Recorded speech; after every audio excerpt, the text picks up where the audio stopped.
नमो सिद्धाणं नमो आयर्याणं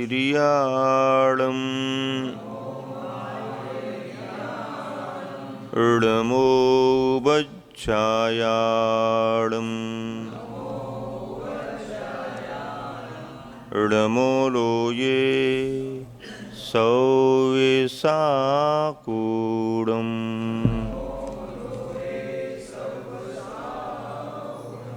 पंच परमेष्टि भगवान की, अहिंसा परमो धर्म की, देवादिदेव 1008 श्री शांतिनाथ भगवान की, अध्यात्म शिरोमणि आचार्य कुंद कुंद महाराज की, गुरुवर आचार्य श्री विद्यासागर जी महाराज की।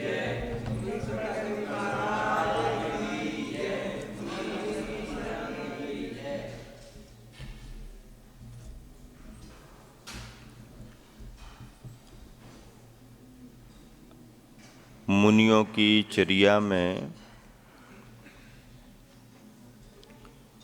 आहार और विहार अनियत रूप से होता रहता है। अनियत रूप से होने का मतलब ये सुनिश्चित नहीं रहता है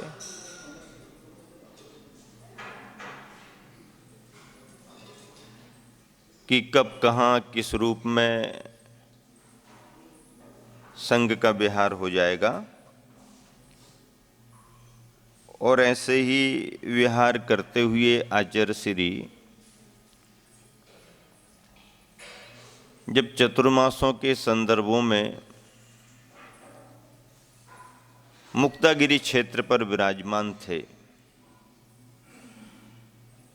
तो 2 वर्ष का योग चातुर्मास का एक साथ मुक्तागिरी को मिला। सन 1990 का चातुर्मास और 1991 का चातुर्मास, बीच में आसपास बिहार भी हुए। लेकिन जब ग्रीष्म काल में आचार्य श्री विराजमान थे 1991 में, तो संघस्थ साधुजनों की कुछ ऐसी भावना हुई कि एक चातुर्मास हो गया है और अभी गर्मी का प्रवास भी हो गया है, आचार्य श्री का चतुर्मास संभवतः यहाँ हो सकता है। तो संघ के कुछ महाराज जी छोटे छोटे आचार्य श्री के पास यूं भाव लेकर के पहुंच गए, गुरुदेव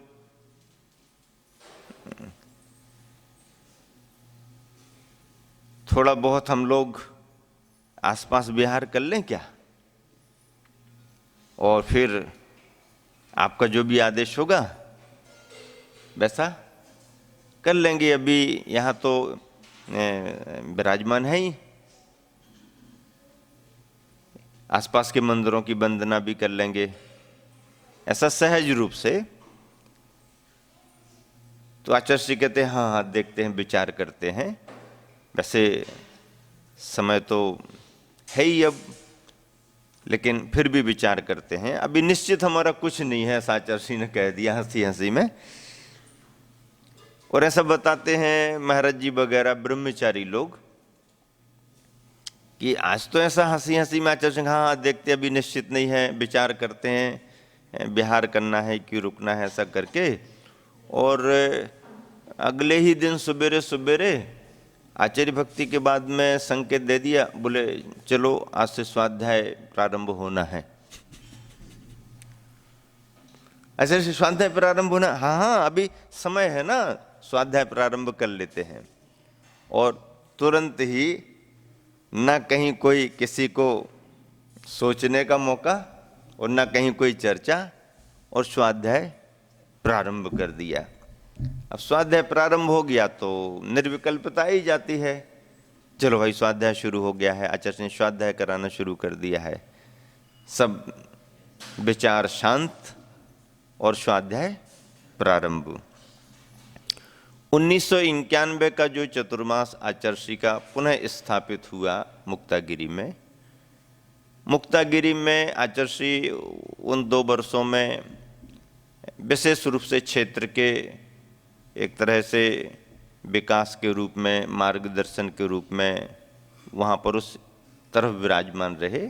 लगातार प्रवास नहीं था, आसपास बिहार भी हुए हैं, लेकिन 2 वर्ष का चतुर्मास का और ग्रीष्म आदि काल का थोड़ा थोड़ा समय मुक्तागिरी क्षेत्र को मिला। प्राचीन क्षेत्र है, उसे जरूरत भी थी संघ की, आचर्षी का सानिध्य मिला। उस चातुर्मास में जो स्थापना 1991 की हुई तो 8 दीक्षाएं हुई, अलग दीक्षाएं हुई।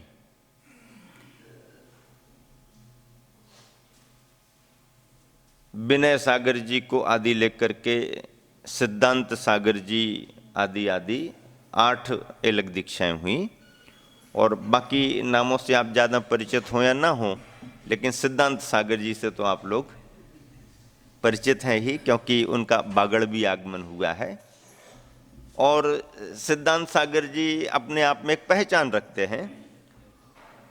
लगभग 10-12 साल तक तो वो ब्रह्मचारी अवस्था में रह करके आचर्षी का आशीर्वाद प्राप्त करते हुए अकेले ही विहार करना, अकेले ही 2-2 महीने का ऐसे मतलब प्रवास करना, चतुर्मास आदि जैसे 2-2 महीने के कर लेना उनके अभ्यास में था। स्वाध्यायी परिवार से थे, गड़ाकोटा से, और स्वाध्याय की रुचि भी उनकी अच्छी थी, तर्कना शक्ति भी उनकी है।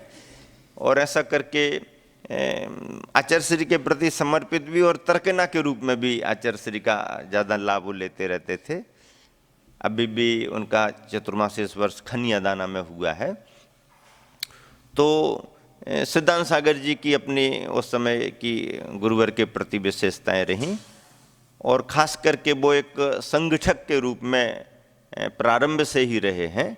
तो उन्होंने ब्रह्मचारी बनकर के समाज में एक बहुत बड़ा संगठन भी खड़ा किया, और जैन युवक मंडल के नाम से अच्छी उन्होंने संयोजना की। उनके साथ में ब्रह्मचारी सुरेश मल्लैया जी भी काफ़ी मतलब ऊर्जावान व्यक्ति रहे हैं। अभी भी उनकी संयोजना चलती है। इंदौर पंचवाली यति मंदिर में रहते हैं। तो ऐसे सुरेश मल्लैया ये अच्छे कर्मठ कार्यकर्ताओं में पूरे देश में घूम घूम करके इन्होंने युवाओं को जगाया, एकत्रित किया, आचार्य श्री के पास लाए, उनको उद्देश्य बताया, क्षेत्रों का संरक्षण कैसे हो, समाज की सेवा कैसे हो। इस कार्य में काफ़ी समय वो लोग लगे रहे। सिद्धांत सागर जी जब ब्रह्मचारी सुमन कुमार जी के रूप में थे, उनका भी योगदान काफ़ी रहा। अभी संस्कार सागर पत्रिका में सिद्धांत सागर जी का नाम पढ़ते ना, तो वो आचार्य श्री के माध्यम से निर्देशों को प्राप्त करके समाज में काफ़ी उन्होंने काम किया। और विशेष रूप से सिरपुर क्षेत्र के लिए, जो महाराष्ट्र में अंतरिक्ष सिरपुर नाम से क्षेत्र माना जाता है, उस क्षेत्र के लिए उन्होंने उस इलाके में जागृति कराने के रूप में, जैनी परिवारों को एक सहयोग देने के रूप में या उन्हें प्रेरित करने के रूप में ब्रह्मचारी अवस्था में भी इन्होंने बहुत काम किया। आचार्य श्री के मुक्तागिरी प्रवास में ये संभावनाएं भी काफ़ी बढ़ी कि आचार्य श्री का बिहार सिरपुर की ओर होगा, क्योंकि सिरपुर को एक बहुत बड़ी आवश्यकता थी और आज भी है कि कोई एक विशेष व्यक्तित्व यदि वहाँ पर कोई पहुँचते हैं तो ही उनका काम आगे बढ़ेगा। क्योंकि है तो वह मूल में दिगंबर क्षेत्र ही, लेकिन कुछ समय में विवाद हो जाने के कारण श्वेतांबर दिगंबर का विवाद हुआ और वो कोर्ट ने उसमें ताले लगा दिए। तो इस तरह से एक क्षेत्र दिगंबर होकर के भी एक तरह से समझें कि पुराने पूर्वज दिगंबर जो ट्रस्टी लोग रहे, उनकी सरलता कहें या थोड़ी सी असावधानी कहें या ध्यान देने योग्य उन्होंने कोई ऐसा काम नहीं कर पाए, उसका फ़ायदा दूसरों ने उठा लिया। साधर्मी के नाते ऐसा उन्हें थोड़ा अवसर दे दिया गया आने जाने के रूप में, तो धीरे धीरे उसमें कुछ परिवर्तन हो गए, कागज़ बदल गए, स्थितियां बदल गईं। और एक स्थिति आई कि जब वह लोग भी अपना दावा प्रस्तुत करने लगे, मूर्ति आदि में लेप वगैरह करके उसको दूसरा रूप देने लगे, तो विवाद खड़ा हो गया। और विवाद खड़ा होने पर फिर अंततः कोई ऐसा हल सा नहीं निकला। तो उस समय जो कलेक्टर रहा या जो भी उस समय जज रहा होगा, उसने विवाद को देख करके ताला डलवा दिया। आज भी शिरपुर अंतरिक्ष का मंदिर बंद है। झरोखे से यात्री लोग मूर्ति का दर्शन कर लेते हैं। मूर्ति पर कोई अभिषेक वगैरह नहीं होता। अंदर की शेष वेदियां जो हैं, जो दिगंबरी वेदियां हैं, उन पर पुजारी जी या वहाँ पर रहने वाले भैया जी वगैरह जाते हैं, अधिकृत हैं वो जाने के लिए। उनकी तरफ से भी श्वेतांबर जो भी अधिकृत हैं वो भी पुजारी वगैरह जाते, अपना अपना करके आ जाते। मूल मूर्ति पर ऐसा कुछ नहीं होता है। तो इस तरह से ऐसी स्थिति में लोगों को काफ़ी उम्मीद रही कि आचार्य श्री का बिहार उस तरफ हो और कोई हल निकले। आचार्य श्री के मन में बहुत भाव भी था। कमेटी आई भी, कमेटी को मार्गदर्शन भी दिया, सुझाव भी दिए, उपाय भी बताए, लेकिन उपाय कोई ऐसे सफलता दिलाने वाले नहीं हुए। फिर आचार्य श्री का भी कोई ऐसा एकदम मन नहीं बना उस तरफ बिहार करने के लिए। हालांकि उस तरफ के समाज प्रतिनिधियों में एक को कारंजा के ब्रह्मचारी माणिक चंद जी चौरे करके तात्या जी के नाम से काफ़ी प्रसिद्ध उस तरफ रहे हैं। उनका विद्वानों के रूप में बड़ा योगदान, बाल ब्रह्मचारी रहे हैं। आचार्य समंत भद्र महाराज जी जो गुरुकुलों की प्रणाली को आगे बढ़ाने वाले, कुंभोज बाहुबली है, कारंजा गुरुकुल है, एलोरा गुरुकुल है आदि आदि, उन समंत भद्र महाराज जी के शिष्य के रूप में वो थे, ब्रह्मचारी थे, विद्वान थे। तो वो अपना एक प्रतिनिधि मंडल लेकर के आचार्य श्री के पास में आए। उसमें वहाँ के स्थानीय बंधुओं के साथ एक ब्रह्मचारी धन्य कुमार जी बेलोकर भी थे। ये सभी पुराने समझ लीजिए कि निश्चय के रंग में रंगे हुए लोगों में, स्वाध्यायी लोगों में थे, पहचान रखने वाले, पर आचार्य श्री के प्रति बहुत श्रद्धा थी, लगाव था, आते थे, स्वाध्याय की चर्चा भी करते थे और आचार्य श्री को निवेदन भी करते थे कि हमारे उस इलाके में पधारो, कुछ काम क्षेत्र का हो गया। ये सभी लोग सिरपुर क्षेत्र से जुड़े हुए थे। और माणिक चंद जी बज साहब बासिम वाले अभी भी हैं। वो पूरा जीवन उन्होंने एडवोकेट रहे, लेकिन वकालत नहीं की, पूरा केस उन्होंने देखा। आज भी सुप्रीम कोर्ट में या हाई कोर्ट के जो भी केस होते हैं वो खुद अपनी फ्री सेवाएं देते। पूरा जीवन उन्होंने फ्री सेवा के रूप में दिया है। परिवार भी अच्छा सक्षम है वासिम का। बज साहब, माणिक चंद जी बज, इन तीनों के प्रतिनिधित्व में वहाँ की आसपास की समाज के प्रतिनिधि लोगों ने आचार्य श्री से मुक्तागिरी में बहुत भावपूर्वक निवेदन किया कि गुरुदेव आप क्षेत्र पर पधारें। आचार्य श्री ने यही कहा कि देखो, क्षेत्र पर पधारना एक अलग बात है, पर ये सभी काम कानूनी जो होते हैं वो अपने तरीके से चलते हैं। इसमें धार्मिक गुरु या धार्मिक भावना कोई काम नहीं करती है। और यदि आपस का कोई समझौता होता हो, कोई रास्ता निकालते हो आप लोग, तो हमारा आना ठीक भी रहेगा। दिगंबर समाज के प्रतिनिधियों ने कुछ ऐसा आशय भी प्रकट किया कि भाई समझौते के रूप में कुछ भी अपन करें, लेकिन सामने वाले की उतनी सद्भावना नहीं बनी और उनका आग्रह उसी रूप में रहा, तो वो मतलब सिद्धांत के अनुकूल नहीं बैठा, तो वो बात जमी नहीं। तो आचार्य श्री का बिहार भी उस तरफ नहीं हुआ। लेकिन आचार्य श्री ने अपना आशीर्वाद दे करके और ये ब्रह्मचारियों के माध्यम से भेज करके वहाँ का वातावरण बहुत अच्छा समाज में तैयार करा दिया और बहुत जागरूकता से क्षेत्र की सुरक्षा, मतलब जो गया सो गया, लेकिन उसके बाद फिर कुछ जा नहीं सका, ये जागरूकता ही बहुत बड़ी समाज में रही। और ऐसा करते हुए आचार्य श्री का वो चतुर्मास भी वहीं पर 1991 का संपन्न हुआ। चातुर्मास के बाद बिहार की संभावनाएं बहुत उस तरफ की थी, लेकिन आसपास के ग्रामों से बिहार करते हुए आचार्य श्री का पुनः आगमन इसी तरफ हो गया। और ग्रीष्म काल का समय संभवतया आसपास या कहाँ बीनाबार आदि में बिता करके आचार्य श्री का पुनः एक चातुर्मास 1992 का सिद्ध क्षेत्र कुंडलपुर में समाज कमेटी को मिला।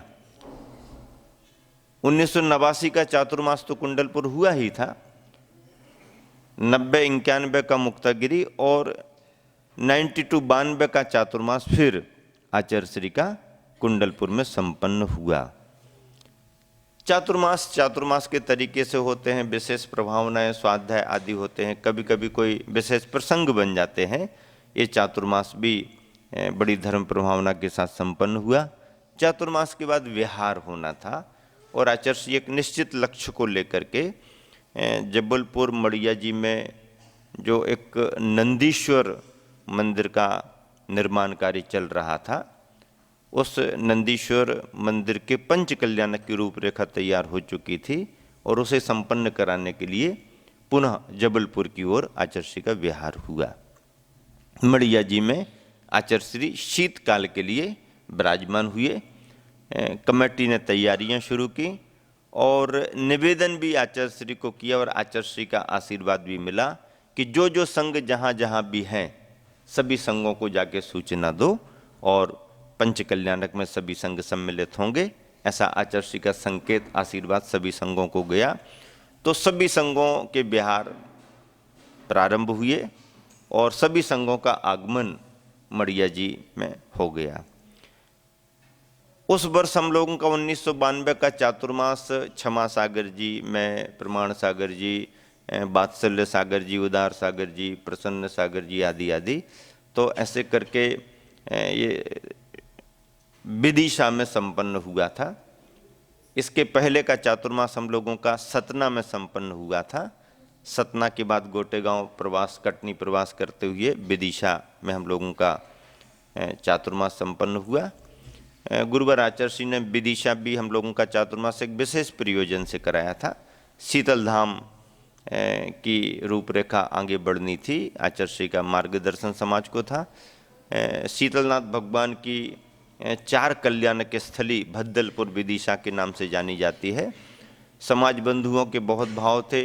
पंडित सागरमल जी जैन करके एक बहुत अच्छे विद्वान हुए हैं विदिशा के, काफ़ी उनका मूल आमनाय मुनि परंपरा के लिए बड़ा योगदान था। विद्वान थे, निष्प्र ही विद्वान थे। वो बार बार आचार्य श्री से आग्रह करके संघों को भेजो, संघों को भेजो। आचार्य श्री ने संघों को भेजा, आर्य का संघों को भेजा, मुनि संघों को भेजा। हम लोगों का उस वर्ष ग्रीष्मकालीन प्रवास और सुयोग से चतुर्मास भी आचार्य श्री ने वहीं का दिया। चतुर्मास के अंत में संकेत हम लोगों को मिल गए कि विहार करते हुए आपको मड़िया जी आना है। लेकिन एक कार्यक्रम और आचार्य श्री ने दे दिया कि ललितपुर यूपी में, ललितपुर के निकट सिरोंजी क्षेत्र है, सिरोंजी में नवनिर्माण का कार्य और प्राचीन जीर्णोद्धार का कार्य कमेटी ने किया था। उन्हें प्रतिष्ठा करानी थी, सूर्य मंत्र दिलाने थे मूर्तियों को, तो कोई संघ चाहिए। आचार्य श्री को उन्होंने निवेदन किया, आचार्य श्री ने हम लोगों को निर्देश दिए, हम लोगों का विहार हुआ।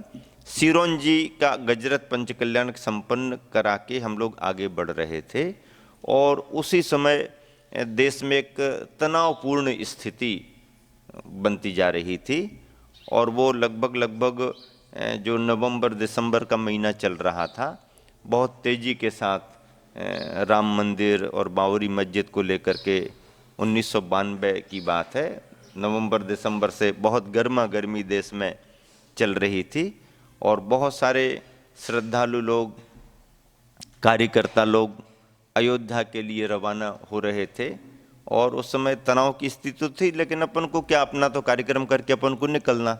लेकिन होते करते जैसे ही सिरोंजी का पंचकल्याणक संपन्न हुआ और उसी के जस्ट बाद समाचार मिल गया कि वो तो वहाँ पर मस्जिद गिर गई है। अब ऐसी स्थिति में, और यूपी में थे हम लोग, तो जरा चिंता का विषय तो होता है, क्योंकि देश काल की परिस्थितियां कब क्या कैसी बदल जाएं कुछ कहा नहीं जा सकता है। और इस तरह से मन में एक चिंता का भाव भी आया और लंबा विहार भी करना था आचार्य श्री के पास तक पहुंचने के लिए। तो अब स्थितियां क्या बनेंगी, क्या होगी, तो तुरंत ही हम लोगों ने निर्णय किया कि आगे जो होगा अपन देखेंगे, सबसे पहले यूपी छोड़ दो क्या तय किया हम लोगों ने कि सबसे पहले यूपी छोड़ दो, क्योंकि यूपी का मामला यूपी में ज़्यादा गर्म आएगा और यूपी में ही हम लोग थे। तो अब ललितपुर वालों का बहुत आग्रह था कि संघ रुके, लेकिन हम लोगों ने कहा भैया अभी मामला गर्म चल रहा है, अपन तो यूपी को छोड़ दो और एमपी में पहुंचो, फिर उसके बाद देखेंगे क्या होता है। उसी समय हम लोगों ने विहार किया जल्दी जल्दी और यूपी बॉर्डर क्रॉस कर ली, एमपी में जा कर के फिर एक गांव में रुक करके 1-2 दिन हम लोगों ने सोचा कि देखो परिस्थितियां क्या बनती हैं, लेकिन स्थिति थोड़ी सी विषम हो गई थी। आपस में मनोमालिन्य समुदायों में काफ़ी बढ़ गया था और स्थिति ये आई कि एमपी में विहार करते करते, जबलपुर की ओर विहार करते करते स्थिति और विषम बन गई, क्योंकि भोपाल में उस समय बहुत बड़ा दंगों का रूप ले लिया था और देश में कब क्या होगा चिंता का विषय था। अब ऐसे समय में मढ़िया जी का पंच कल्याणक सुनिश्चित हो गया है, तैयारियां पूरी हो चुकी हैं और यहाँ पर स्थिति ये बनी कि मध्य प्रदेश में सुंदरलाल जी पटवा की सरकार थी और केंद्र में दूसरी सरकार थी और केंद्र वालों ने मध्य प्रदेश की सरकार को भंग कर दिया। अब मध्य प्रदेश की सरकार और भंग हो गई, गजरत पंच कल्याणक संपन्न होना है, सारे संघों को निर्देश मिल गए हैं, सारे संघों के विहार चल रहे हैं, स्थिति क्या बनेगी कैसी बनेगी सब चिंता तो करनी ही पड़ती है, धर्म ध्यान वो भी माना जाता है। तो ऐसा करते हुए धीरे धीरे विहार करके सभी लोग जबलपुर पहुंच गए। जबलपुर महानगर की स्थिति ये बन गई कि वहाँ पर कर्फ्यू लग गया, क्योंकि स्थिति थोड़ी सी वहाँ भी बड़ी समाज दोनों समुदाय होने से विषम बनती है। पूरे शहर में कर्फ्यू लग गया। अब कर्फ्यू लग गया शहर में और इतना बड़ा गजरत पंच कल्याणक आयोजित है और मड़िया परिसर में नहीं था, मड़िया परिसर से लगभग 2.5-3 किलोमीटर के अंदर अंदर एक बहुत बड़ा ग्राउंड स्थान था, वहाँ पर आयोजन था। अब वहाँ पर सारी व्यवस्थाएं पंच कल्याणक की आदि तो कमेटी को भी बड़ी चिंता हुई और गुरुदेव के पास जाकर के निवेदन किया, गुरुदेव अब क्या करें, तैयारियां पूरी हैं पर परिस्थितियां ये बनती जा रही हैं और शहर में कर्फ्यू लग गया है, आवागमन अवरुद्ध होगा, पंच कल्याणक निरस्त कर दें, कैंसिल कर दें क्या? आचार्य श्री बोले तैयारियां बार बार नहीं होती हैं, अब जो है सो वो काम होगा, अपन तो अपना काम करो, रोकना नहीं इसके लिए, धर्म का काम है, बाधा व्यवधान तो आते हैं लेकिन करो और विशुद्धि बढ़ाओ। आचार्य श्री ने संगस्थ साधु जनों को जाप करने के लिए संकेत दिए, बढ़िया जाप्यानुष्ठान करो और सारे संघ ने त्यागी वृत्तियों ने मिलकर के अपने अपने समय पर अपनी अपनी जापें करना शुरू किया और जितना ज़्यादा जाप हो सके अपनी विशुद्धि अपने कार्य को निर्विघ्न संपन्न कराएगी, ऐसा आचार्य श्री ने कहा। आचार्य श्री ने पहले भी संकेत दे दिया, देखो इतनी अच्छी आयोजना हुई है और ऐसा हो जाना ही कार्यक्रम का पहला व्यवधान तो माना जाएगा, इसका मतलब है कार्यक्रम में और भी व्यवधान आ सकते हैं, अपन को विशुद्धता रखनी है और जाप्य अनुष्ठान बढ़ाना है। प्रतिष्ठाचारियों को भी विशेष निर्देश दिए गए कि अच्छे से सावधानी से सब काम करना। कमेटी वालों ने भी चिंता प्रकट की, आचार्य श्री विशेष प्रबंध करना पड़ेगा और प्रशासन के रूप में लगभग 500 पुलिस वालों को विशेष रूप से पूरा खुला हुआ था स्थान, तो सुरक्षा के लिए वहाँ पर नियुक्त किया गया। लेकिन आचार्य श्री कहने लगे इतनी तो जरूरत है ही नहीं, इतना क्यों ये आप लोगों ने करा लिया? बोले नहीं, ये प्रशासन ने ही कार्यक्रम को ध्यान में रख करके किया है। तो आचार्य श्री कहने लगे देखो ये तो प्रशासन के लोग हैं, ड्यूटी अपनी करते करते वाकई में सही सेवा तो समाज के कार्यकर्ता करते हैं, तो युवक संगठन वगैरह को कहीं से बुला लिया जाए, वो सही ड्यूटी देंगे, 24 घंटे की देंगे। तो महाराष्ट्र से जो वीर सेवा दल नाम से एक बहुत बड़ा संगठन है, वहाँ समाचार कमेटी ने भिजाया और वहाँ से उनके लिए उनके कार्यकर्ताओं को बुलाया। बहुत मेहनती थे, बहुत अच्छी सेवाएं उन्होंने दी। तो जब बातचीत हुई कि कितने बुलाना है तो कितने बुलाना है, तो आचार्य जी कहने लगे देख लो जो भी जितनी आवश्यकता हो। तो कोई एक अनुभवी व्यक्ति कहने लगा, वहीं का समाज का अनुभवी पुराना आदमी कहने लगा, बोले जितने पुलिस वाले हैं कम से कम उतने तो बुलाना पड़ेगा, एक एक पुलिस वाले के साथ एक एक कार्यकर्ता भी लगाना पड़ेगा हंसी में वो कहने लगा, तो तभी अपनी व्यवस्थाएं पूरी होगी। प्रशासन के भरोसे अपने समाज के कार्यक्रम और व्यवस्थाएं पूरी नहीं हो पाती। तो अच्छी संख्या के रूप में उन सबको बुलाया गया, काफ़ी उन्होंने सहयोग दिया, प्रशासन का भी अच्छा सहयोग रहा, कार्यक्रम चलते रहे। कार्यक्रम में कमेटी वालों ने भी विशेष रूप से उद्योगपतियों के लिए, समाज से भी कार्यकर्ता, राजनेताओं को भी आमंत्रित किया। और उसमें समझ लीजिए उस समय राजमाता सिंधिया जो ग्वालियर परिवार से जुड़ी हैं वो भी आमंत्रित थीं, वो आईं। बहुत भावभीना उन्होंने अपना निवेदन आचार्य श्री के प्रति मंच पर रखा। बहुत ही सरलता से उन्होंने मतलब जो अपना भाव प्रकट कर सकती हैं आचार्य श्री के प्रति, उनकी पूरी टीम थी। सुंदरलाल जी पटुआ स्वयं, भले वो अपदस्थ हो चुके थे, लेकिन श्वेतांबर बंधु जैन होने के नाते खुद उन्होंने समाचार भेजा कि मैं गुरुवर की वंदना करने को आना चाहता हूं। कमेटी ने संपर्क किया और वो केवल अकेले नहीं, अपने पूरे परिवार के साथ, जैसे श्रावक श्राविका आते हैं, दोनों मिल करके और अपने सभी इष्ट मित्रों को लेकर के, जैनी होने के नाते देखो सद्भावना जब बढ़ती है तो ऐसे ऐसे उदाहरण भी मिलते हैं। और बहुत भावपूर्वक उन्होंने आचार्य श्री की वंदना की, अपना भाव भी प्रकट किया और गुरुवर से आशीर्वाद भी मांगा कि मैं इसी तरह से देश सेवा समाज सेवा करता रहूं। आचार्य श्री ने प्रवचन में भी उनको बहुत अच्छा प्रोत्साहित किया। और उस समय केंद्रीय मंत्री केंद्र में रहे अर्जुन सिंह जी भी आए हुए थे, कमेटी ने उनको भी बुलाया था।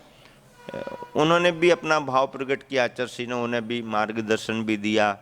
और महाभारत के कृष्ण अर्जुन के संवाद को लेकर के अर्जुन सिंह को भी परोक्ष रूप में एक विशेष तरह की प्रेरणा दी और कहा कि मतलब कर्तव्य क्या कहलाता है और कर्तव्य में निष्ठ कैसे होना चाहिए आदि आदि सारे प्रसंग एक तरह से देश काल की परिस्थितियों को लेकर के कमेटी ने रखे थे। और आचार्य श्री तो तटस्थ रहते हैं इन सभी कार्यों में, आचार्य श्री को इससे ज़्यादा कुछ लेना देना नहीं, लेकिन कोई भी राजनेता आते हैं तो मार्गदर्शन देना और राष्ट्र सेवा के लिए उन्हें समर्पित करना एक गुरुओं का अपना भाव होता है। उस पंच कल्याणक महोत्सव में ब्रह्मचारिणी बहनों के दीक्षा का भी कुछ योग बना। और पंच कल्याणक की तारीख तो 23 जनवरी से 27 जनवरी की थी। उसी के बीच में 25 जनवरी को 25 बहनों की दीक्षा आरिका के रूप में हुई। सिद्धांत मती को आदि लेकर के 25 आरिका दीक्षाएं वहाँ पर पंच कल्याणक में दीक्षा कल्याणक के दिवस संपन्न हुई। और हम लोगों ने तो यही अर्थ निकाला कि आचार्य श्री ने अच्छा किया है 25 तारीख को 25 दीक्षाएं दे करके और जनवरी के महीना में 25 भव्य आत्माओं को 25 जन को संसार से बरी करने का रास्ता जनवरी मुक्ति का मार्ग प्रशस्त कर दिया। ये बहुत अच्छा गुरुवर ने किया। ऐसा करके हम लोगों ने चर्चाओं में लोगों को बताया कि आचार्य श्री ने इसीलिए तो 25 जनवरी को दीक्षा दी कि 25 जन 25 भव्य आत्माएं संसार के दंड फंद से बरी होने के मार्ग पर आगे बढ़ें, मुक्ति मार्ग पर आगे बढ़ें। इस तरह से पंच कल्याणक संपन्न हो रहा था। इस पंच कल्याणक में विद्वानों में से विशेष रूप से पंडित जगन मोहन लाल जी सिद्धांत शास्त्री कटनी का सम्मान, एक विशेष सम्मान उनकी सेवाओं को लेकर के कमेटी ने किया। आचार्य श्री की उपस्थिति थी, आचार्य श्री ने तो आशीर्वाद दिया ही, विद्वान थे, समाज में काफ़ी उनकी सेवाएं रहीं। तो इस तरह से एक ये भी एक विशिष्ट उसमें आयोजन जुड़ा था। सांस्कृतिक कार्यक्रम और बाकी लोगों के आवागमन के कार्यक्रम तो ढेर सारे थे। देश के सभी प्रदेशों से जैन बंधु समाज, उद्योगपति आदि आदि भी, वो तो सब उपस्थित रहते ही हैं, धर्म लाभ लेते रहते हैं। इस पंचकल्याणक को संपन्न कराने में जबलपुर की जो पंचायत सभा है उसका योगदान तो बहुत था ही, नवयुवक मंडल का भी बहुत योगदान था, सभी कमेटियों का, और विशेष रूप से गढ़वाल परिवार में से नरेश गढ़वाल जी की काफ़ी मेहनत थी। और सभी लोग जानते हैं जो भी जबलपुर के आचार्य के प्रवास में उस तरफ गए हैं, नंदीश्वर मंदिर को और मड़िया जी को हरा भरा करने में, एक अच्छा स्थल बनाने में नरेश जी गढ़वाल की मेहनत बहुत है उसमें। और उन्होंने अपनी सूझबूझ से आचार्य का आशीर्वाद लेकर के मड़िया को एक बहुत अच्छा तीर्थ बना दिया। मड़िया जी पिसनहारी के नाम से प्रसिद्ध है। पिसनहारी का इतिहास अपने आप में ये बतलाता है कि एक वृद्धा माँ जो कि परिवार में अकेली रह गई थी, उसके आश्रित कुछ सदस्य भी थे, आजीविका के उसके पास कोई उपाय बचे नहीं थे, आर्थिक तंगी भी उसको थी, लेकिन वह पुरुषार्थी थी, मेहनती थी और धर्म पर विश्वास भी रखती थी। तो उसने एक रास्ता चुना कि हम अपनी समाज में ही घरों में जा कर के अनाज पीस करके और अपना जो भी मिलेगा उससे अपना काम चलाएंगे। और इस निष्ठा के साथ वो घरों घर जा कर के और मेहनत करके अनाज उनका पीस करके दे देती, और जो भी उसकी मेहनत मिलती वो उसको संग्रह करती जाती थी, उससे परिवार चलता रहता था। पुरुषार्थी के लिए ऐसे कोई भी कार्य बुरे नहीं माने जाते हैं, छोटे से छोटा काम भी अच्छा माना जाता है यदि कार्य अच्छा है और अपने कुल के योग्य है। मेहनत तो कहीं भी होती है, किसी भी रूप में हो सकती है, मेहनत कोई बुरी नहीं होती, कार्य भी कोई छोटा नहीं होता है। छोटे से छोटा कार्य भी यदि अच्छी भावना से कोई करता है तो अपने परिवार को, अपने जीवन को चलाने के लिए उसकी भी प्रशंसा होती है। उसने अपना वो कार्य चुना, सद्भावना थी, धर्म का भाव था, तो धीरे धीरे करके उसका पैसा संग्रह होता गया और परिवार भी चलता गया। आगे चल करके उसके मन में भाव आया कि क्यों ना हो हम अपना जो पैसा इकट्ठा हुआ है उसका सदुपयोग करते हुए कोई एक छोटी सी प्रतिमा, छोटी सी, अब मंदिर बनाने की तो कल्पना कर नहीं सकती, मंदिर तो बड़े बड़े बनते हैं, एक छोटी सी प्रतिमा, छोटी सी मड़िया बना करके विराजमान करेंगे। इतना ही तो पैसा है, मंदिर बनाने लायक पैसा थोड़ी उसके पास है। तो छोटी प्रतिमा का उसने कहीं से इंतजाम कराया और उस प्रतिमा के अनुरूप छोटी सी मड़िया बना करके उसने उन पहाड़ियों में जहाँ पर पहले कभी कुछ भी नहीं रहा होगा, एक छोटी सी मड़िया बना करके प्रतिमा की स्थापना करवाई, धार्मिक विधि से करवाई। और वो उसके उस कार्य को कराने से वो पहाड़ी, उतनी पहाड़ी पिसनहारी की मड़िया, पिसनहारी की मड़िया, पिसनहारी पिसनहारी पिसनहारी की मड़िया जैन श्राविका थी, धर्म का भाव था, पुरुषार्थी थी।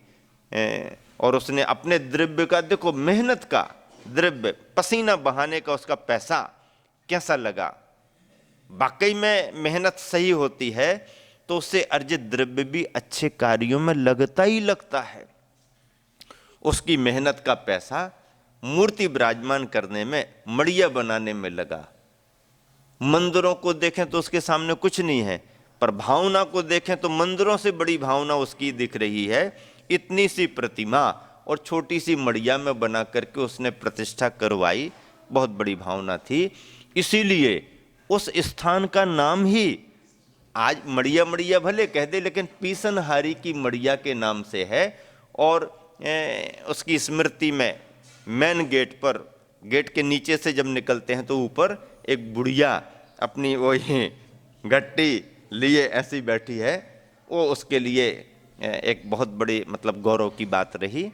ये तो बाद का काम है, उसकी तो कोई अपेक्षा भी नहीं थी, लेकिन आज भी उसकी पहचान है। ऐसी मड़िया धीरे धीरे धीरे धीरे बहुत बड़ा मूर्त रूप ले गई। लेकिन इतिहासकार ये कहते हैं कि जबलपुर में रानी दुर्गावती का महल भी रहा।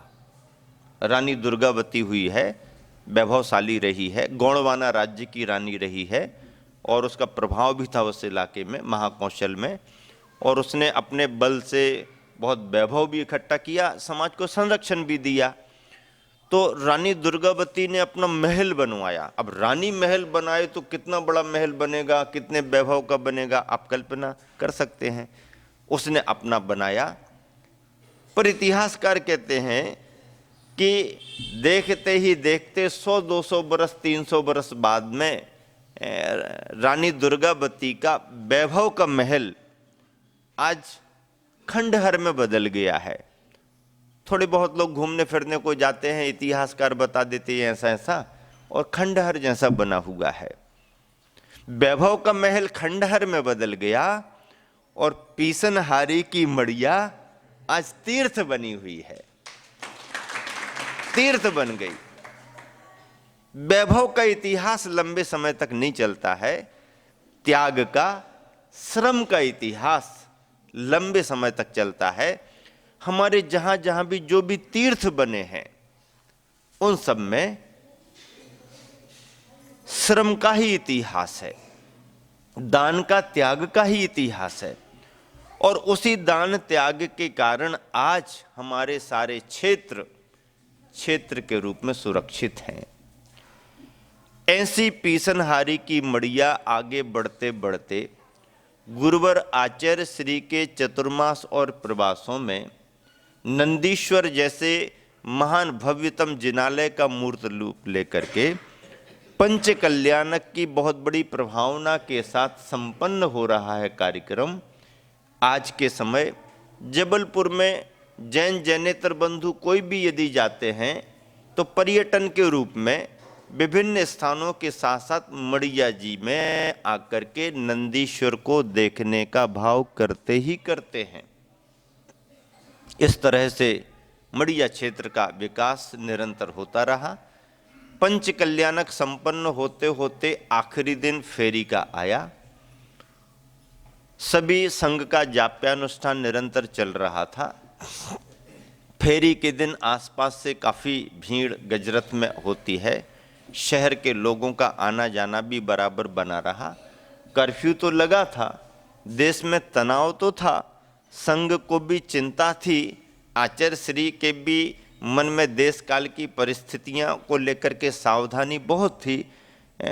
चिंता सबसे बड़ी ये थी कि आयोजन में लोग कैसे आ पाएंगे, कैसे जा पाएंगे शहर से। लेकिन प्रशासन ने जैन समाज की प्रामाणिकता को समझते हुए, गुरुवर की उपस्थिति के महत्व को समझते हुए कुछ ऐसा रास्ता निकाला, कुछ ऐसा समय सुनिश्चित किया कि उतने समय में जैन समाज की बसें आती जाती रहीं, कहीं से किसी के द्वारा भी उन्हें रोका नहीं गया। ये रास्ता समाज की प्रामाणिकता का है, आयोजन की प्रामाणिकता का है। जैन बंधु सहयोगी ही होते हैं, किसी भी कार्य में विवाद पैदा नहीं करते। ये मानसिकता सभी के मन में आती है और उसी का परिणाम कि कर्फ्यू के समय भी पंच कल्याणक की संपन्नता के लिए आने जाने वाले श्रद्धालुओं को कहीं रोका नहीं गया। बस में एक झंडा लगा लो, पचरंगा, और नहीं है तो गुरुजी की फोटो लगा लो। पचरंगा झंडा लग गया है, गुरुजी की फोटो लगी है, तो आदमी के मन में, प्रशासन में, मिलिट्री वालों को ये प्रामाणिकता आ जाती है कि भाई ये धार्मिक वाहन है। सामान्य पूछताछ करके बढ़ा देते और कार्यक्रम में कहीं कोई बाधा नहीं आई। कार्यक्रम निरंतर आगे बढ़ता गया। उस कर्फ्यू के समय में भी आचार्य श्री प्रतिदिन पंडाल तक 2.5-3 किलोमीटर जाते, पूरा संघ जाता और कार्यक्रम संपन्न करके सुबह आहारचर्या को भी मड़िया जी आते और दोपहर का कार्यक्रम संपन्न करके पुनः रात्रि विश्राम के लिए भी मड़िया जी आते और कहीं कोई बाधा व्यवधान नहीं। सब लोग सुपरिचित, ये गुरुजी जा रहे हैं, ये उनकी भीड़ जा रही, ठीक है जाने दो, ऐसा करके कार्यक्रम संपन्न होता रहा। लेकिन आखिरी दिन जो फेरी का दिन था, आहारचर्या को संग निकला। संयोग ऐसा बना कि मन सबका खिन्न हो गया। आचार्य श्री का पड़गाहन हुआ, आहार प्रारंभ हुआ और प्रारंभ में ही जल थोड़ा सा दूध लेने के बाद 2-4 गिलासों में ही आचार्य श्री का अंतराय हो गया। प्रारंभ में ही अंतराय हो गया। इतने बड़े समारोह में, इतनी बड़ी व्यस्तता में, मुख्य दिन, फेरी के दिन, परिक्रमा के दिन, और आचार्य श्री को अंतराय हो जाए तो संघ को भी काफ़ी मतलब प्रतिकूलता लगी और समाज को तो लगती ही लगती है। आचार्य श्री को तो क्या प्रसन्नता से हाँ ठीक है होता है ऐसा। लेकिन जब आचार्य श्री के पास महाराज जी और हम लोग बैठे तो आचार्य श्री को इतना ही निवेदन किया, आचार्य श्री आपके आशीर्वाद से जाप्यानुष्ठान से विघ्न तो टलते जा रहे हैं, लेकिन ये विघ्न कैसा रहा जो जाप्यानुष्ठान से भी नहीं टल पाया। तो आचार्य श्री कहते ये अलग तरह के व्यवधान होते हैं। तो हंसने लगे। फिर आचार्य श्री आज आपको अंतराय आ गया है, इसका मतलब है कि ऐसा ना हो कि परिक्रमा और फेरी कोई ना कोई विघ्न व्यवधान आ जाए। तो आचार्य श्री मुस्कुरा करके कहते नहीं नहीं निश्चिंत रहो, अब कोई व्यवधान आने वाला नहीं। आचार्य श्री क्यों? अरे बोले जो व्यवधान आना था वो आ ही गया अंतराय में। अब कोई व्यवधान आने वाला नहीं, जो आना था वो अंतराय में ही आ गया है, अब चिंता मत करो, अब कोई व्यवधान आने वाला नहीं। हम लोगों को क्या लगा कि ये संकेत है आचार्य श्री की चर्या में ही अंतराय आ गया, अब अभी सामयिक करेंगे, दोपहर में फेरी होनी है, इतनी बड़ी फेरी, संभवतः 5 गजरथों की व्यवस्था थी, इतने लोग आएंगे जाएंगे, कहीं कोई ऐसा ना हो जाए, ये विघ्न व्यवधान तो दिख ही रहे, कितने सारे व्यवधान आते जा रहे। तो थोड़ा सा चिंतातुर होकर के अब जब बैठे हैं आचार्य श्री के पास तो चर्चा में तो कुछ ना कुछ चर्चा होगी। आचार्य श्री इतना सब जाप्यानुष्ठान भी हो रहा है, फिर भी कोई ना कोई व्यवधान आ रहे हैं, और आज तो आपका अंतराय हो गया है, ये व्यवधान आ गया, तो ऐसा ना हो कि और कोई व्यवधान आने का संकेत हो। तो आचार्य श्री बहुत आश्वस्त होकर के, उनके चेहरे पर इतना आत्मविश्वास झलक रहा था, प्रसन्न होकर कहते नहीं नहीं चिंता मत करो, अब कोई व्यवधान आने वाला नहीं। आचार्य श्री कैसे? अरे बोले जो व्यवधान आना था वो तो आ ही गया, अब कुछ आने वाला नहीं। और वाकई में हुआ वैसा ही। फेरी में जरा सा भी कोई व्यवधान नहीं आया, इतने आराम से, इतने अच्छे तरीके से फेरियां चल गईं, ना कहीं किसी का कोई कुछ, रात बिरात आते जाते रहे, गाड़ी वाहन आते जाते रहे, कोई व्यवधान नहीं। लोग लाखों लोग पंडाल में विश्राम करते रहे, कहीं किसी का कुछ भी यहाँ का वहाँ सामान नहीं हुआ, आदि आदि। प्रसन्नता से भर करके उपसंहार में आचार्य श्री ने जो आशीर्वचन दिए, तो आचार्य श्री क्या कहते हैं? आचार्य श्री कहते हैं आप लोग कहते हो कि व्यवधान व्यवधान, बाधा बाधा, ये तो आती ही रहती हैं, धार्मिक कार्यों में परीक्षा भी ज़्यादा हो जाती हैं, तो परीक्षा देने के लिए तैयार भी रहना पड़ता है। और परीक्षा जब होती है तभी तो साधक की एक विशेषता देखने में आती है, परीक्षा होती है। आचार्य श्री सुनाते हैं उस पथिक की क्या परीक्षा, पथ में सूल न हो, उस नाविक की क्या परीक्षा, धारा प्रतिकूल न हो। पथ में कांटे नहीं हो तो चलने वाले की क्या परीक्षा मानी जाएगी। और नाव खेने वाले के लिए यदि हवा प्रतिकूल न हो तो उसकी क्या परीक्षा है। जब हवा प्रतिकूल हो और नाव को उस दिशा में खेना हो तो नाविक की परीक्षा होती है, देखी जाती है। तो व्यवधान वगैरह तो आते रहते हैं, लेकिन कार्यक्रम संपन्न हुआ। उपसंहार में आचार्य श्री कहते हैं कि सुनो सभी जन, कार्यक्रम निर्विघ्न संपन्न नहीं हुआ। अब निर्विघ्न संपन्न नहीं हुआ, जैसे पंचकल्याणक तो निर्विघ्न संपन्न हो गया। नहीं नहीं, पंचकल्याणक निर्विघ्न संपन्न ही नहीं हुआ। तो आचार्य श्री फिर क्या? अरे निर्विघ्न ही संपन्न हुआ, बल्कि सानंद संपन्न हुआ है। निर्विघ्न निर्विघ्न करते रहते हो, ये ऐसा वैसा, ये तो निर्विघ्न तो छोड़ो, हम ये नहीं कहेंगे कि निर्विघ्न संपन्न हुआ, नहीं, हम तो ये कहेंगे कि पंचकल्याणक महोत्सव सानंद संपन्न हुआ। जबलपुर के इतिहास में जैन जैनेतरों के कार्यक्रमों में यह कार्यक्रम अपने आप में विशिष्ट था, धार्मिक था, और जबलपुर के इतिहास का सबसे बड़ा कार्यक्रम था। आयोजन बहुत भव्यता से संपन्न हुआ। कार्यक्रम संपन्न होने के कुछ दिनों बाद संघों के बिहार की चर्चा प्रारंभ हुई और सभी संघों को निर्देश मिलने लगे। दोपहर को एक दिन आचार्य ने संकेत दिया, बुलाया, मैं पहुंच गया। आचार्य बोले हाँ, थोड़ा ऐसा सोच रहे हैं कि कार्यक्रम संपन्न हो गया है और थोड़ा अभी कुछ यहाँ का कार्य ऐसा शेष है, कुछ निर्देश वगैरह देना है, तो विहार करो। तो आचार्य आप यहीं रुक रहे तो हम कहाँ विहार करें, हम भी यहीं। नहीं देखो, अभी आपको मालूम है कार्यक्रम सागर का भी सुनिश्चित है। आप लोग विदिशा से जब वापस आ रहे थे तो सागर में आप क्षमा सागर जी वगैरह सभी पंच कल्याणक की भूमिका बना करके आए हैं। वहाँ पर पात्रों का चयन आप लोगों ने करा दिया, उनकी तारीख सुनिश्चित हो गई है, समाज का निवेदन भी है, तो सागर पंच कल्याणक को तो पहुँचना ही है। तो आचार्य आपका जब बिहार होगा तो हमारा भी बिहार होगा। नहीं, बोले आपको मालूम नहीं है, बीच में बड़ी देवरी का भी पंच कल्याणक होना है ना। हाँ आचार्य वो तो हमें भी मालूम है। ये कोयला वाला परिवार जो सभी जगह बिलासपुर में है या कटनी में है, नागपुर में है, जो 7 भाई हैं, वो सभी मूलतः निवासी देवरी के हैं। तो उन्होंने भी एक मंदिर बनवाया और पंच कल्याणक की उनकी तैयारियां थीं। आचार्य का सानिध्य वो चाहते थे।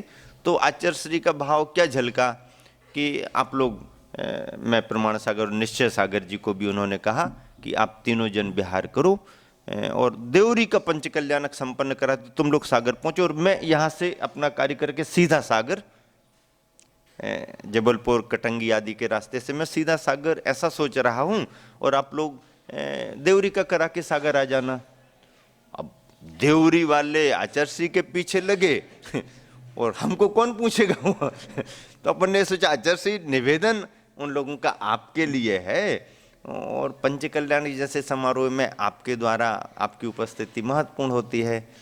अब बोले सभी जगह तो पहुंचना संभव नहीं होता, हम उनको संकेत दे देंगे, आप समाज को संकेत दे दो, बुला लो और हम उनको समझा देंगे, मार्गदर्शन दे देंगे कि महाराज जी लोग कराएंगे। तो हमने कहा आचार्य हम समाचार तो भेजा सकते हैं लेकिन वो मानेंगे नहीं वो आपसे निवेदन करके गए हैं और उस इलाके में उनकी भावना है और उन्होंने पारिवारिक अपने मतलब समाज के रूप में नहीं, वो पूरा पारिवारिक खर्चे से उन्होंने उस कार्यक्रम को पूरा व्यक्तिगत तौर पर समाज का सहयोग लेकर के पंच कल्याणक और गजरत संपन्न उनको करना था।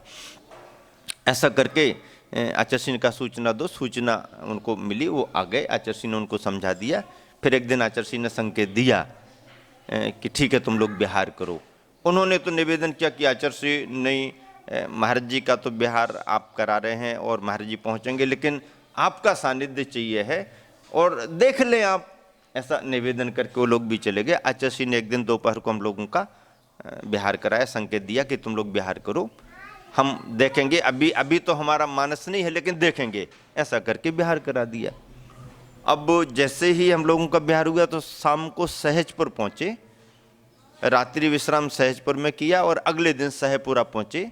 सहपुरा में वंदना वगैरह करके प्रवचन करके आहारचर्या हम लोगों की हो गई और सामायिक करके जैसे ही सामायिक से हम लोग उठे तो लगभग 1:30 बजे हम लोगों को समाचार मिला कि आचार्य का बिहार हो गया।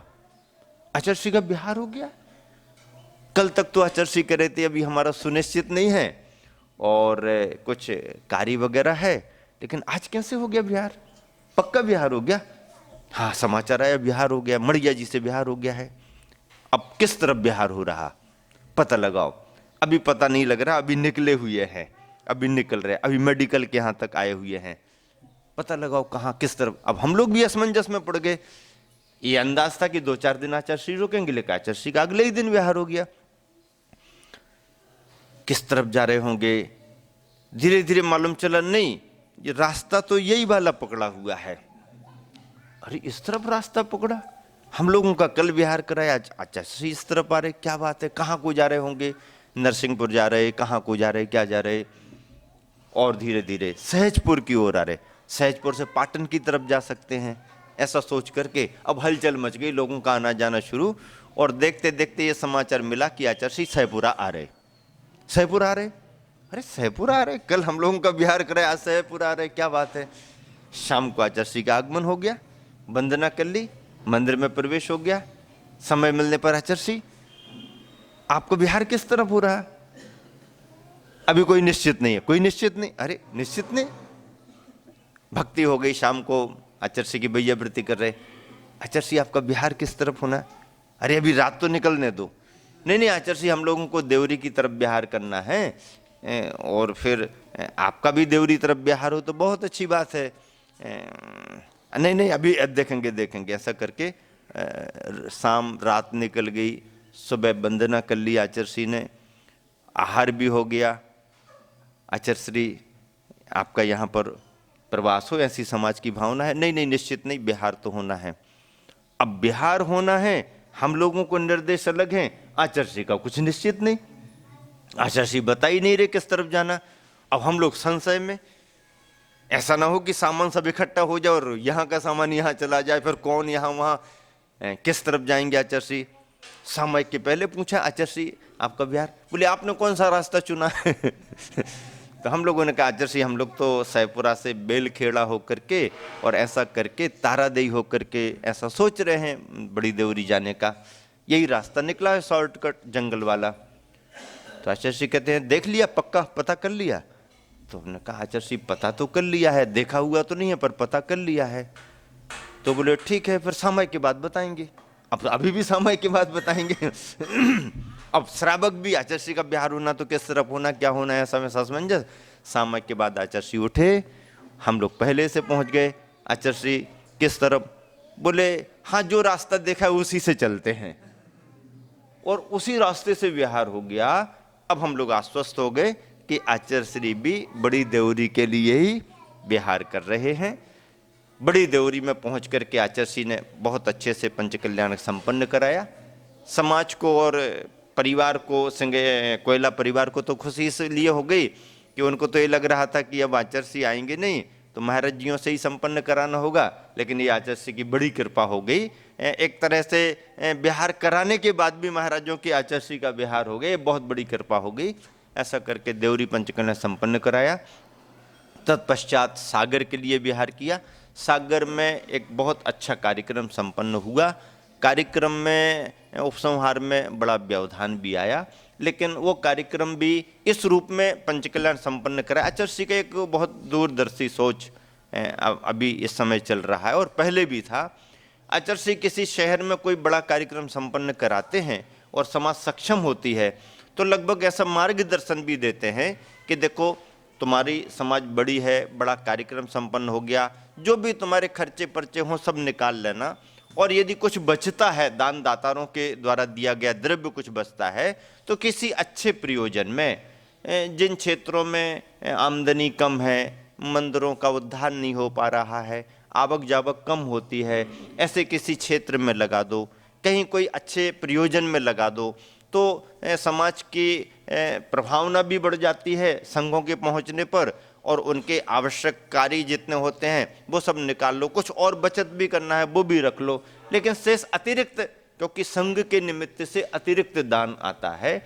और यदि तुम्हारे सब प्रबंध होने के बाद, सब कुछ खर्चे निकलने के बाद और कुछ जमा करने के बाद भी कुछ बच रहा है, ज़्यादा दिख रहा है, तो उसे किसी अच्छे प्रयोजन में, क्योंकि क्षेत्र तो समाज के ही माने जाते हैं और कई क्षेत्र बहुत जरूरतमंद भी होते हैं, तो ऐसा करके उस समय वह पंचकल्याणक आचार्य ने इस प्रेरणा से संपन्न कराया कि इसमें से जो भी बचत राशि हो आप अपना खूब प्रभावना के साथ कार्यक्रम संपन्न करो, जो भी जरूरत हो मंदिर के लिए और जमा करके रख दो, लेकिन अतिरिक्त यदि कुछ लगता है तो उसे अंतरिक्ष सिरपुर क्षेत्र के लिए प्रदान किया जाए, क्योंकि उस क्षेत्र को बहुत ज़रूरत है, बहुत ज़रूरत थी भी उस समय। आचार्य के ख्याल में आ गया था, समाज ने भी इस बात को सहर्ष स्वीकार किया कि आचार्य श्री आपका जो भी मार्गदर्शन होगा हम सब लोग करेंगे। पंच कल्याणक संपन्न कराया और पंच कल्याणक की जितनी भी बचत राशि हुई उसकी एफडी बना करके सिरपुर अंतरिक्ष के लिए जमा करवा दी गई, ताकि उससे जो पैसा ब्याज का निकलता रहेगा उससे वहाँ का मैनेजमेंट, जो भी पुजारी कर्मचारी आदियों को देना हो, कभी आमदनी होती कभी नहीं होती, कभी कभी उस क्षेत्र पर ऐसी स्थिति बन जाती कि तनख्वाहें देना भी इस कमेटी को कठिन हो जाता।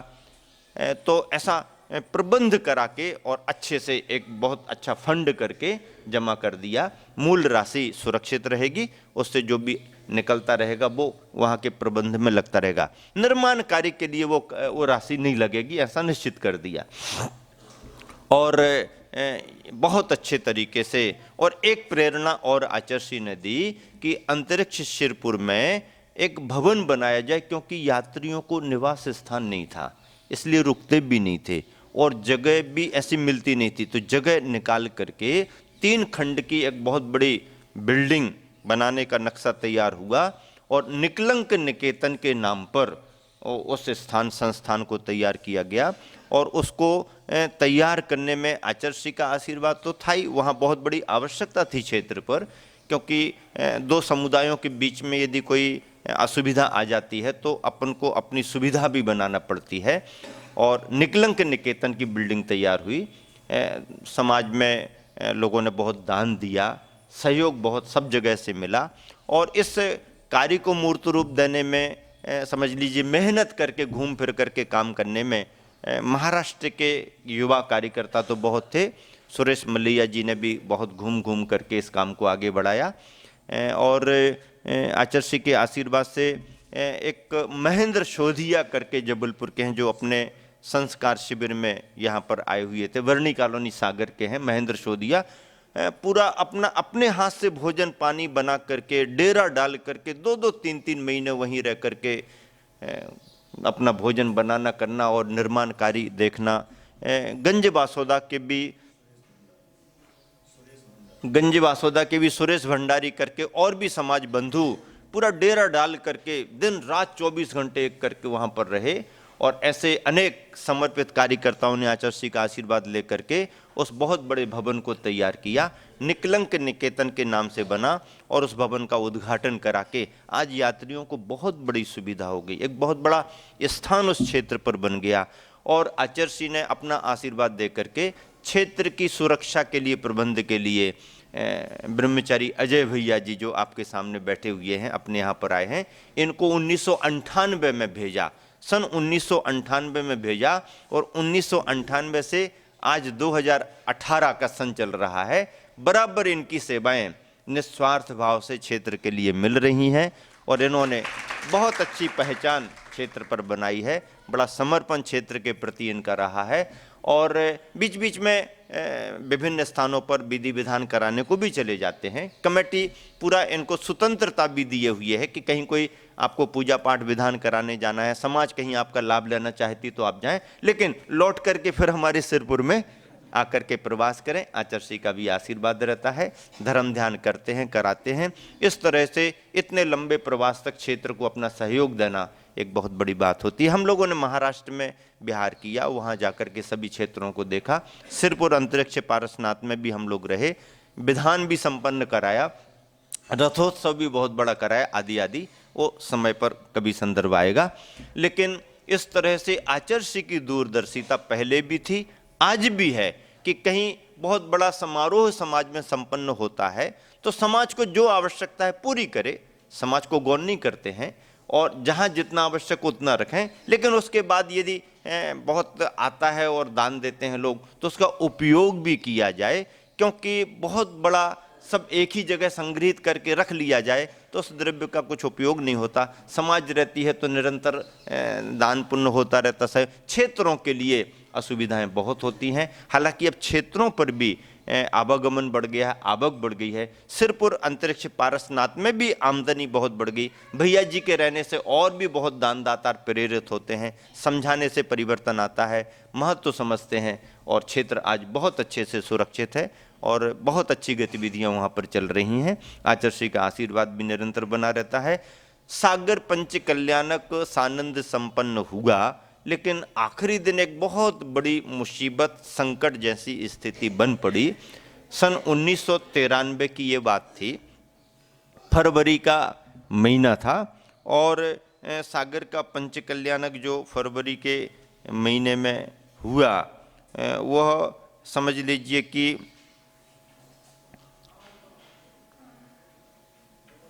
प्रभावना के रूप में तो बहुत अच्छा रहा, लेकिन उपसंहार में बहुत बड़ी असुविधा भी आ गई। असुविधा क्या आ गई? जैसे ही फेरी संपन्न हो गई, पंच कल्याणक संपन्न हो गया, आचार्य श्री का प्रवचन भी हो गया और आचार्य श्री ने इस रूप में भाव प्रकट किया कि देखो भगवान का मोक्ष हो चुका है और फेरी होने से पंच कल्याणक के सारे अनुष्ठान भी संपन्न हो चुके हैं।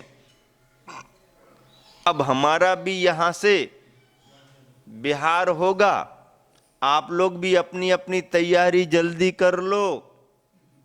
समय का कोई भरोसा नहीं, मौसम का कोई भरोसा नहीं। जो कार्य संपन्न होने थे सब हो गए, अनुष्ठान सब संपन्न हो गए। जैसे भगवान को मोक्ष हो गया, गजरथ फेरी से आयोजन के लिए मोक्ष हो गया, अब भी हम यहाँ अपना उपसंहार करके अपने निवास स्थान पर पहुँचते हैं। आप लोग भी अपनी अपनी तैयारी करके जल्दी यहाँ से फ्री हो जाओ। ऐसा अंदेशा कुछ नहीं, पर आचार्य श्री का अंतर्मन जो बोला वो सत्य निकला। हुआ ये कि जैसे ही आचार्य श्री ने प्रवचन समाप्त किया, संघ वहां से उठा और पंडाल स्थल से सुभाष नगर में रात्रि विश्राम हम लोगों का होता था, तो वहां तक आए मंदिर परिसर में। शाम को आकर के आचार्य श्री और हम लोग प्रतिक्रमण करने को बैठे और समाचार मिल गया कि आंधी और बारिश शुरू हो रही है। और देखते ही देखते इतने में जितने यात्री निकल चुके, अब सभी लोग निकलते नहीं है, कोई भोजन में लग गए, कोई पंडाल में, और बहुत सारी संख्या में सभी लोग रहे। पूरा पंडाल भरा रहा आने वालों से, लेकिन पानी आना जो शुरू हुआ, आंधी आना जो शुरू हुई, तो टेंट वेंट जो लगे थे वो गिर गए, तंबू अंबू उखड़ गए। और ऐसे आंधी पानी के वातावरण में भागा दौड़ी अफरा तफरी मच गई और प्रशासन एहतियात के तौर पर लाइट भी बंद कर देता है ऐसे आंधी वगैरह के समय, तो लाइट और बंद हो गई। ऐसा वातावरण वहां बन गया कि कौन कहाँ क्या किसी को पूछने वाला नहीं, जैसे एकदम बिल्कुल कोई किसी को पूछने वाला ही नहीं, कौन कहाँ जाए क्या करे, एकदम विप्लव जैसी स्थिति बन गई। आचार्य श्री को समाचार मिलते ही चिंतित हो गए।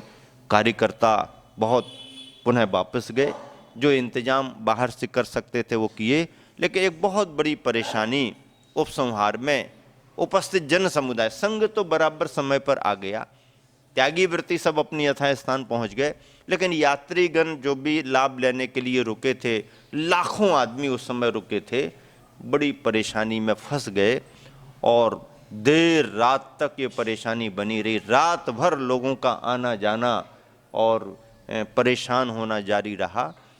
कभी कभी अनचाहे भी ऐसे संदर्भ आ जाते हैं, परेशानियां आ जाती हैं, लेकिन लोगों के मन में केवल यही श्रद्धान काम करता रहा और यही बल उनके काम करता रहा कि चलो यहाँ परेशानी तो है, लेकिन आचार्य श्री अभी पास में ही विराजमान है, कुछ होगा नहीं। आचार्य श्री संघ पास में विराजमान है, 2.5-3 किलोमीटर का अंतर था।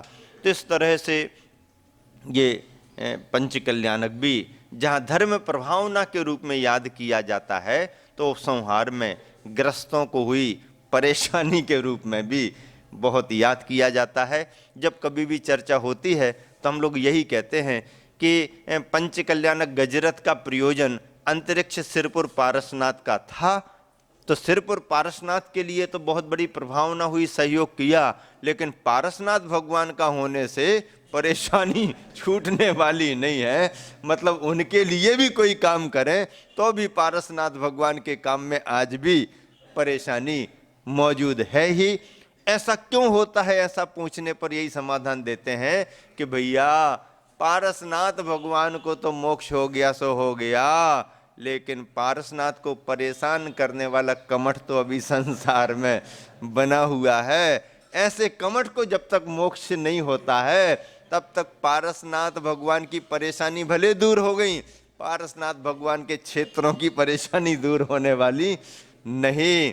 और अंतरिक्ष सिरपुर के नाम पर पंचकल्याणक एक धर्म प्रभावना से संपन्न कराया, तो वो पारसनाथ भगवान सिरपुर के नाम पर हुआ, तो वो कमठ ने अपना असर भी आखिरी में दिखाई दिया।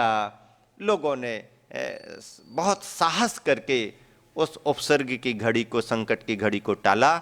समाज बंधुओं ने बड़ा सहयोग किया, लोगों को यथास्थान सुरक्षित भेजाया गया, और इस तरह से सागर से विहार करके गुरुवर आगे कहाँ बढ़ते हैं इसकी चर्चा आगे आपसे करेंगे। इसी शुभ भावना के साथ विराम देता हूँ। महावीर भगवान की